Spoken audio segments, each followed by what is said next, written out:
thank you for being here. Gracias por venir. My name is Julia Walsh. I'm the principal here at Tyler Heights. Me llamo Julia Walsh, soy la directora de Tyler Heights. So again, thank you for coming. Please enjoy the facility. This meeting is really organized by the city, and again, thank you for being here to support Tyler Heights and our community. So thank you. I'll turn it over to Eric. Thank you so much. We really appreciate being here. As the principal said, I'm Eric Lashinsky with the City of Annapolis. I'm in the Planning and Zoning Department. I'm the Chief of Comprehensive Planning. I'm going to introduce some other people, but I don't want to sit there. Before I do, is this a convenient location for people to have a meeting in? Works well generally? Okay. We thought so. That was our intent in doing a meeting here. It's right in the middle of the neighborhood. It's our first time our department has done a meeting here, to my knowledge, so really grateful for this school. We'll give a quick welcome. Yeah. Y también les quiero dar la bienvenida a todos. Hi, I'm sorry, how are you? My name is Rosie Smith. I work for the City of Annapolis. I'm the Hispanic liaison, so I'm going to do some quick translation. We're not going to do the translating throughout. I just want to give a welcome to everyone that is in here and just make it a little easier in Spanish, if you don't mind.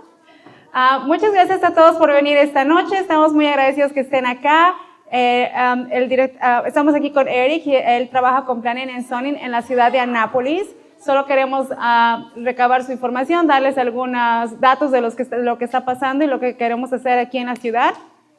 Voy a estar feliz de ayudarles a decirles luego todo lo que estamos hablando y todo lo que se está diciendo después de la presentación. Por favor, cualquier pregunta que tengan, estoy yo acá o Casey también que les puede ayudar en español. Gracias. Thank you. Thank you.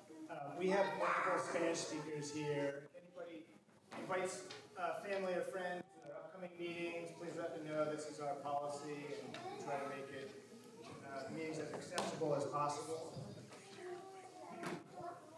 I want to acknowledge we have a couple alderpersons here, Alderman Savage, Alderman Arnett, and Alderman Gay is on his way, stuck in traffic, but he should be here. So grateful to have them. We have a lot of staff in the city of different backgrounds. I want to acknowledge our team in planning and zoning, Alexis Robinson, Senior Comprehensive Planner, Casey Ortiz, Comprehensive Planner, Sarupa Basu, Current Planner. We have folks from our Public Works Department, Mike Rosberg, Ann Roederer, Allison Mateo, Jeff Wentz, Brian Callahan from the Mayor's Office is here. So we almost have a number of people here. But we're really grateful. I think I got everybody. We're really grateful you came out to hear what this project is all about. I'm sure there are some concerns, excitement, interest, confusion, to hear about a project like this that has a brand, has a logo, and you probably have not heard about anything leading up to tonight. Out of curiosity, how many people heard about this meeting from the mailer that we put in mailboxes? Okay. How many people heard about it through social media, online? Okay. We really we enjoy getting out in the neighborhood and meeting people, and we're going to do more mailers for future events, postcard type stuff. We're going to broaden the reach, I think, for the future. To try to reach more people who might be interested in this project or impacted by it. But this is what we're doing tonight in brief. I'm going to give an overview presentation. We have some time for Q&A. Not a ton of time, but we're going to be breaking up after that into workstations, and you'll have a chance to ask questions in those stations. We have workstations based on 3 topics: streetscape, housing, community amenities. The idea is for you to rotate through those, spending 20 minutes on each. And then we're going to come back together. We want to hear what people thought. What did we hear? We'll give you a chance to say your thoughts as well at that time. And then we'll talk about next steps. So that's the overview for tonight. So how did we get here? Well, the reason why we're doing this project now, a big reason, is because the city council unanimously passed a comprehensive plan this summer. In July, this was a 4-year effort. So it was a big undertaking. It happens every 10 years. COVID threw us for a loop, and it probably could have gotten done in half that time without COVID. But the comprehensive plan sets a vision for the city for the next 20 years. It has a whole range of goals that we want to try to achieve as a city, and our neighborhoods are part of that. Here are some of the goals from the plan that I think all apply to this neighborhood. And after we adopt a comprehensive plan, we try to implement things from that plan. And there's a lot in there. It's a 400-page plan. We actually have an action plan that's a lot easier to read. That's only about 100 pages. How many people participated in that comprehensive planning process? Anybody? Okay. One. So, in some ways, what we're doing here in your neighborhood is a lot easier to wrap your heads around because it's a small neighborhood area plan. The comprehensive plan is citywide. We found this in our planning process for the comprehensive plan. It's hard for people to wrap their heads around, the citywide goals. So, but what we're trying to do now is what's called comprehensive rezoning, and it basically means how can the land use of the city be better in line with the goals of the city? So, drive around town, I'm sure you've seen properties, you're like, I wish that could be something else. I wish, that vacant lot or that parking lot that's never used could be something else. Well, that's what we're supposed to be doing now that we've passed a comprehensive plan. We're supposed to be thinking about how can the goals of the comprehensive plan filter through our land use decisions. And a big part of that is our zoning map, which determines development regulations, and the zoning code that's behind the zoning map that sort of has all of the requirements. When you want to build something, what can you do? What does the city hold you accountable for? What are your responsibilities? So we want those to be all aligned. And when you look at our zoning map today, I'm not sure how many of you had a reason to look at our zoning map. It's confusing. It's 31 different districts for an 8 square mile city that frankly, a lot of people don't even know how to read. It's not intuitive. It's just been kind of made more complicated over the years. We've sort of multiplied the number of zones. And you can see the red circle is where we are. There's 3 different zoning districts in this area. The majority is R2, which is kind of a single-family home zoning area. So we really want to simplify our zoning, make it easier for just the average resident to understand, let alone elected officials and staff. Zoning is the primary means that we can control development and get better outcomes. And that's the primary reason why we're doing it, to help improve the city and your neighborhood. We're starting with the first phase of what is essentially a 3-year process, multiple phases. So we're in phase 1. You can see on the right side, Tyler Avenue Complete Community is one of 2 things we're focusing on right now through the summer. We have an election coming up in November, so there's only so much we can do before then. But following that, we're going to be doing other phases of zoning work across the city. And I won't get into the details of it, but if you're interested in this, please stay involved, stay engaged. We want more people to be active in helping us make decisions on these topics. I would say Tyler Avenue Complete Community is the one sort of neighborhood-specific project right now that we're focusing on. Each of those phases has an analysis component where we're doing our homework, our due diligence, trying to understand the context of the place that we're working on. We're reaching out to community members. That's why we're here tonight. This is only one of 3 ways that we're talking about engaging the community. One is a survey. If If you haven't taken the survey, please do. It takes about 5 minutes. It's on the website for the project. There's QR codes when you first enter. I think we have some printed copies as well. It's very easy to do on your phone. It means a lot. It's probably the easiest way to participate. Stakeholder meetings. We're actually inviting anybody who lives in the neighborhood to reach out to us and do a one-on-one meeting. It can be very informal. We want to hear your thoughts on what could be done better in the neighborhood, any specific goals you have, if you're a property owner or a renter or a business owner. We want to hear your opinion. And then we're going to formulate some recommendations. And ultimately, our goal is to try to put something into a form that legislation that the city council can pass. That's really, we can't do anything without the city council approving legislation in terms of land use, our land use regulations. So this is all about giving the city council advice on what they should do and the decisions they should make. But this is really why we're here tonight. I gave you a lot of background on the process, but we're here to talk about the Tyler Avenue corridor and communities that really depend on this roadway.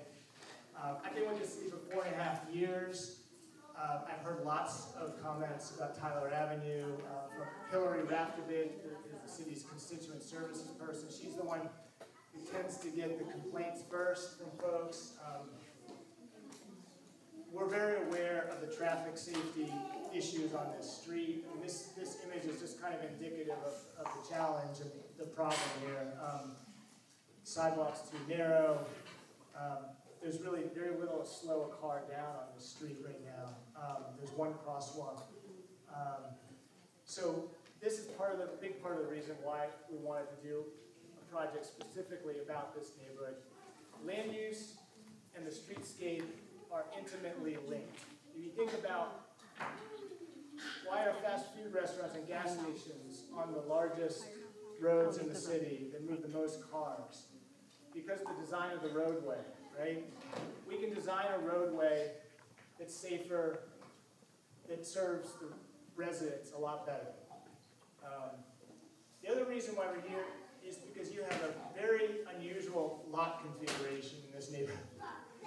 It's no surprise to most of you, but you have long, deep lots that are found really nowhere else in the city. And you have some vacant ones. This is, and agree, this is probably not the best use of this land, but I don't mean to offend if anybody owns this property here today, but we want these properties to be productive and serve the community, and we have real needs in the city. So that's the other reason why we're here today. We've done some work to kind of understand how the neighborhood has developed. I know this is hard to see, but I'm going to go through some images quickly. They're all on these boards, so you can take a closer look after the presentation. Looking at the neighborhood from 1931 to today, evolving from a farm landscape to a neighborhood. It's really interesting to see when the school comes in and how the homes start to get expanded around the school. We did a timeline to kind of put that in a different perspective, to understand the major events that have shaped the neighborhood over time. We've done some analysis using census data to understand who you are and your neighbors. There's a 16% vacancy rate in the neighborhood compared to 9% citywide, 42% renter population to 58% owner occupied. And that's comparable to the city-wide, but I would say it's higher than what we would typically find in a predominantly single-family home neighborhood. 42% of the households are made up of 4 or more people. That's much higher than the city average of 17%. The average income. You know, this is a very diverse neighborhood. We want to appreciate that, and everything we talk about should keep that in mind. That's the pie chart right there. You know, looking at the land use today, it's very low density. 2.8 2.2 units per acre on average. The zoning today allows up to 8 units per acre, and that's already a pretty low density zoning, the R2. So we're even just a quarter of what's allowed today. So it's kind of made us think, well, why haven't things changed, right? This neighborhood is so well located to a whole range of destinations, schools, shopping, parks. This map is hard to make sense of, but what you're looking at is a walk radius. 3-minute walk, 5-minute walk, 10-minute walk. The darker purple is the 10-minute. You can see how many places you can get to from the neighborhood. It's not news to most of y'all, but it's important to understand that this is a neighborhood where a lot of people could, in theory, walk places or bike places if the road was safer, take transit. So you are kind of, compared to the rest of Annapolis, you're sort of in a transportation hotspot, in terms of bus service. Better, but you do have a lot of lines coming through here. We have bikeways that are planned. The only one existing is on Hilltop. Those are the green lines. You have a lot of sidewalks, but they're not necessarily the best sidewalks. We know that. That's the transportation infrastructure on that side. And then when it comes to tree canopy, there's a lot of green here, but in the map on the right, which shows every street tree that we have in the immediate area, there's almost no street trees on the major portion of Tyler Avenue, which is not something we want to brag about. That's a huge problem. There's a lot of documentation today that health outcomes are based on having a healthy tree canopy in your neighborhood, life expectancy, and so forth. So we came up with this overlay district. Based on that analysis, we came up with a zone where we felt if we look at the land use regulations in this area within the black outline, that we could potentially have a positive impact on the neighborhood in terms of land use and the streetscape. It's intentionally picking up all of the deep lots that I mentioned, as well as some of the duplexes that are already here that are a good precedent for low density family housing, in addition to single family.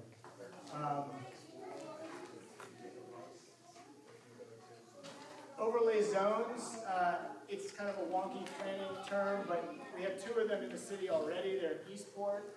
The basic idea is we can put additional standards in place to get different outcomes from future development. So in Eastport, the whole idea was we want to protect the character of the businesses, like think of Davis's Pub or the business on 4th Street. They have a character that people in Eastport wanted to protect, and so there's an overlay zone on those. There's also one for the area when you come into Eastport from the Spot Creek Bridge. We could do the same for the Tyler Avenue corridor with a whole different set of standards. That's the basic idea. So we came up with some draft goals. There's copies of these at all the tables from the breakout stations. We want to hear your thoughts. Did we miss anything? I'm just going to talk briefly about 3 of them. Streetscape, obviously, we can do better here. There's a term called complete streets that has become a national phenomenon where cities, large and small, are redesigning their streets to make them safer for all road users, not just people driving. This is just a diagram of what that might look like in a more urban neighborhood. But this is a concept that can be applied to just about any street. And it's based on the amount of space we have. Missing middle, when we talk about housing, we really harped on this in the comprehensive plan. The city today doesn't allow most of these small, moderate density housing types that are in this missing middle bracket. It's surprising to me, because if you look at the city historically, we have an incredible amount of duplexes and triplexes and small townhomes and a lot of those are not allowed today by our zoning. So the large portion of the Tyler Avenue corridor, that's the R2 zone, it only allows for single-family detached houses on very large lots. And I would say that's part of the problem why not much has changed. So the city, again, we can't determine when a property owner is going to choose to redevelop their property, but we can make it, we can set the rules that incentivize them to do that, and when they do so, we can have rules that ensure a high-quality development. But this missing middle housing, it's something we're trying to do all over the city, and it's very challenging with the zoning we have. But that's the focus today. There's really nowhere in the city that we're identifying that mid-rise, that the higher density stuff that's at the far end. That's not really an Annapolis type building. I think we can all say so. There's opportunities for community amenities when we rezone. A lot of properties are going to, if properties are consolidated, they're going to be required to do open space. It has some community serving benefits. There's a whole range of community spaces that could be in this neighborhood when development comes. We want to be aware of what those options are and hear from you. And community farm to multi-use, shared use path, nature play area, parklets, trailhead. Even the school could be more of a community schoolyard. This is the last slide before we get into Q&A. This is just I grabbed this illustration from a different place. It just speaks to kind of what's possible here. If we allow for some flexibility, it allows for different types of housing units in combination with community spaces, green space, additional tree canopy. We could have a more complete community. This is just one idea. So I want to remind folks, if you haven't checked out the website, we're going to be tracking everything we're doing on the website. You can kind of just Google Tyler Avenue Complete Community, and this will come up when it's on the Planning and Zoning website. And then, well, we've gotten some survey responses so far, more than I expected. These are some of the words that we're hearing from those surveys. So, some not surprising, but just wanted to share that your input is very important to the survey tonight. If you meet with us directly, we're really interested in your thoughts on the neighborhood. All right, so I probably talked more than I should have, but I'm sure there's some general questions. We want to try to keep it to like maybe 15, 20 minutes, and then we can break into the... Let me, really quick. Yeah. Muchas gracias a todos allá atrás por la paciencia, y yo voy a ser tan rápida porque ya sé que ustedes captaron la mitad con los dibujos. Lo que pasa del plan comprensivo es que este plan comprensivo se empezó en realidad hace 20 años, va a tomar más o menos, era como de unas 400 páginas y va a ser dividido en diferentes fases. Lo que queremos hacer es trabajar, modificar las regulaciones en las zonas, porque ahora que ustedes ven todas las zonas, las casas están determinadas como tienen que ser, y a este momento no es algo eficiente, queremos cambiar, eso es lo que queremos cambiar. Son muy complicadas, no están distribuidas bien. Todo esto, como les decía, va a ser en fases. Ahorita estamos en la fase número 2, son 4 fases lo que va a haber. Cada fase tiene muchos pasos a seguir, no es que se implementan de golpe, va continuamente, va con cada estudio. Algunas de las cosas que hacemos es esto, por ejemplo, traer a la comunidad, preguntarles, hablarles. La encuesta que tenemos disponible es parte de este esfuerzo. Queremos escuchar de ustedes para ir avanzando de a poco. No se está decidiendo nada, todo va a ser paulatinamente. Los lotes que existen ahora en estas áreas pueden ser usados mucho mejor para que haya más familias, más casas, y las casas sean de tamaños diferentes, que no está ahora contemplado de esta manera en la zona. Los estudios sobre la población que hay nos demuestran que hay mucha diversidad. También queremos incluir la diversidad y hacerlos a todos parte de esta diversidad que hay. La densidad de la zona tampoco está a lo que podría ser. Podría haber mucha más gente, los espacios podrían servir mucho más a más gente y beneficiar a todos.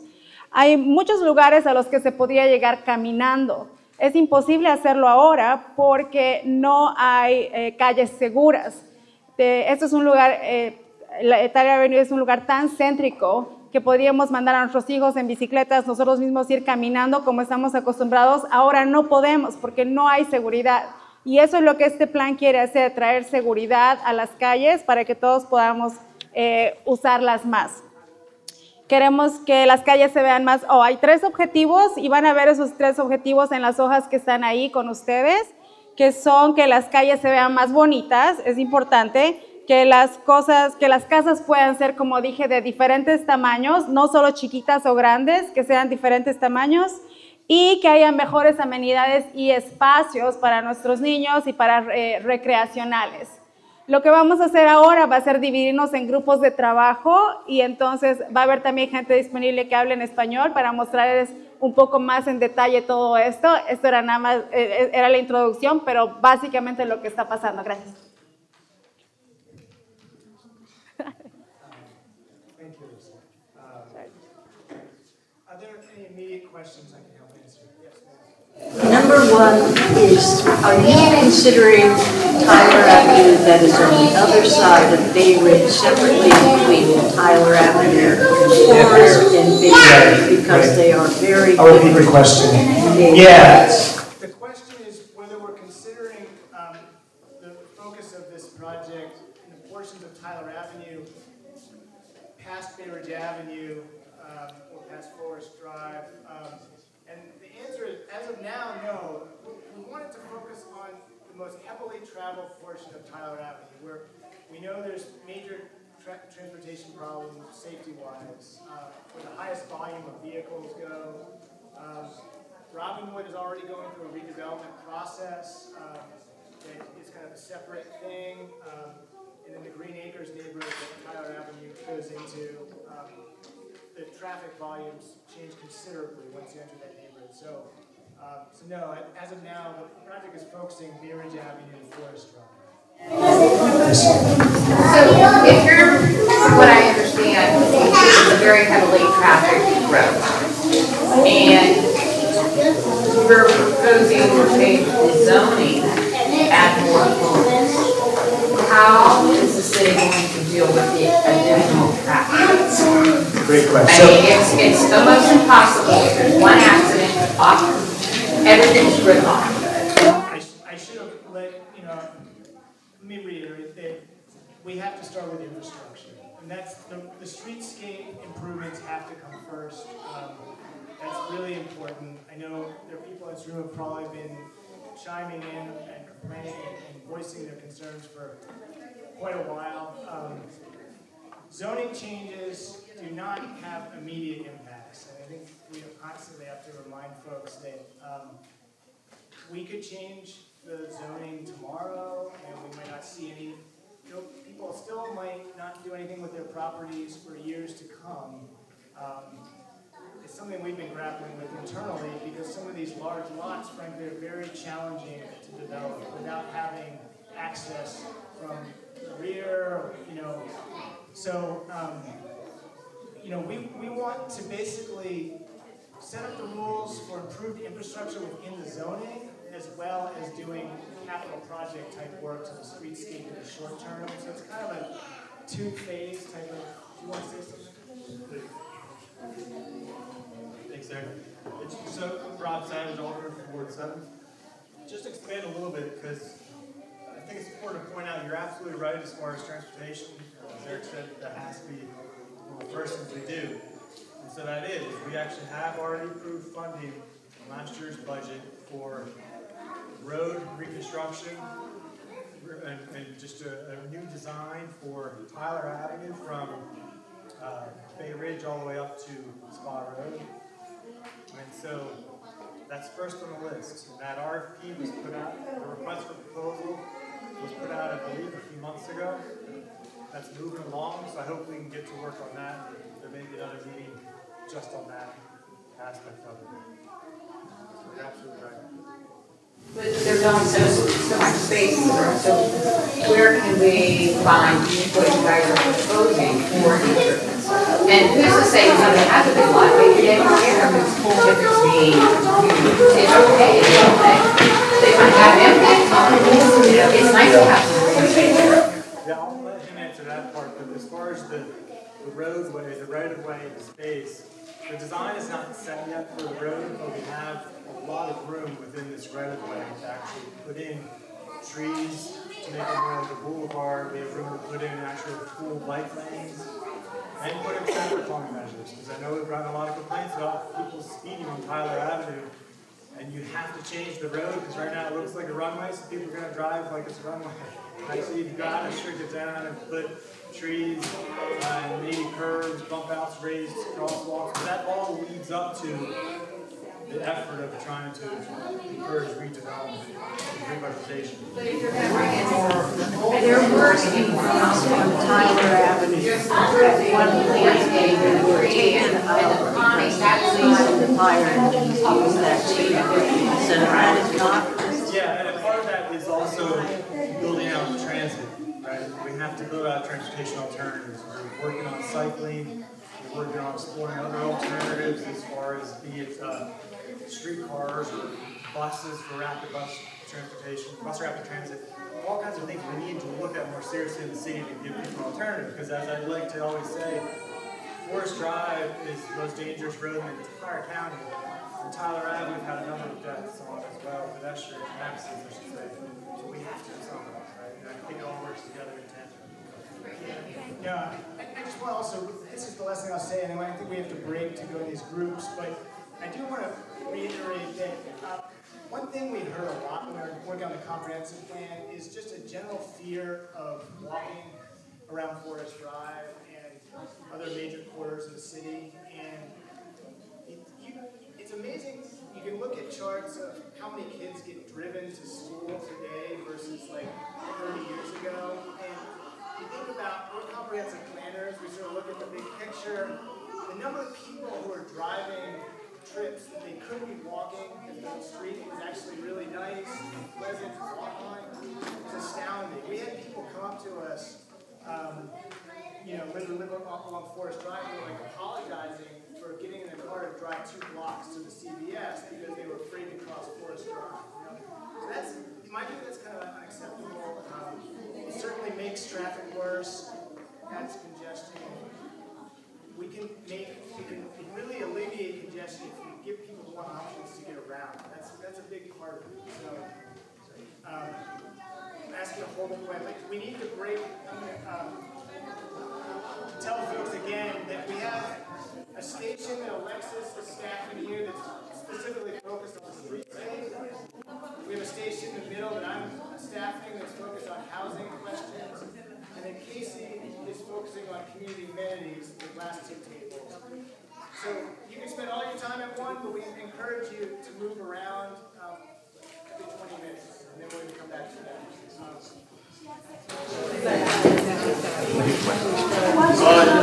If you wouldn't mind taking our survey while you're here, please scan the QR code.